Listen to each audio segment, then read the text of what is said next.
एक बार द्वारकानाथ श्री कृष्ण अपने महल में दातुन कर रहे थे। रुक्मिणी जी स्वयं अपने हाथों में जल्ली उनकी सेवा में खड़ी थीं। अचानक द्वारकानाथ हंसने लगे। रुक्मिणी जी ने सोचा कि शायद मेरी सेवा में कोई गलती हो गई है, इसलिए द्वारकानाथ हंस रहे हैं। रुक्मिणी जी ने भगवान श्री कृष्ण से पूछा, प्रभु आप दातुन करते हुए अचानक इस तरह हंस क्यों पड़े? क्या मुझसे कोई गलती हो गई? कृपया आप मुझे अपने हंसने का कारण बताएं। श्री कृष्ण बोले, नहीं प्रिय, आपसे सेवा में त्रुटि होना कैसे संभव है? आप ऐसा न सोचें, बात कुछ और है। रुक्मिणी जी ने कहा, आप अपने हंसने का रहस्य मुझे बता दें तो मेरे मन को शांति मिल जाएगी, अन्यथा मेरे मन में बेचैनी बनी रहेगी। तब श्री कृष्ण ने मुस्कुराते हुए रुक्मिणी जी से कहा, देखो वह सामने एक चींटा चींटी के पीछे कितनी तेजी से दौड़ा चला जा रहा है। वह अपनी पूरी ताकत लगाकर चींटी का पीछा कर उसे पा लेना चाहता है। उसे देखकर मुझे अपनी माया शक्ति की प्रबलता का विचार करके हंसी आ रही है। रुक्मिणी जी ने आश्चर्यचकित होते हुए कहा, वह कैसे प्रभु? इस चींटी के पीछे चींटे के दौड़ने पर आपको अपनी माया शक्ति की प्रबलता कैसे दिख गई?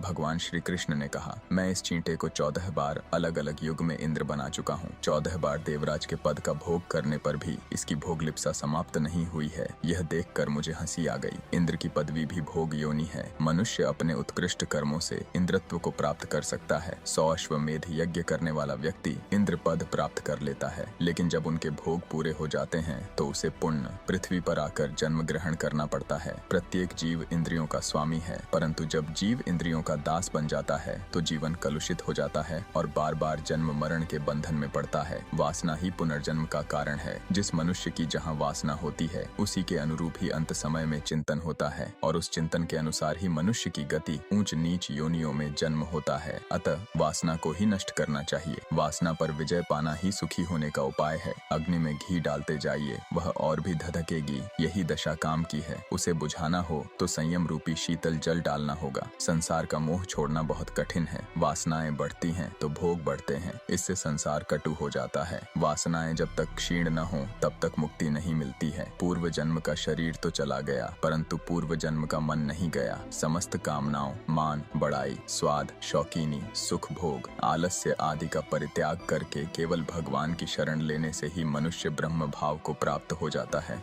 दोस्तों कमेंट में जय श्री कृष्ण जरूर लिखे। धन्यवाद।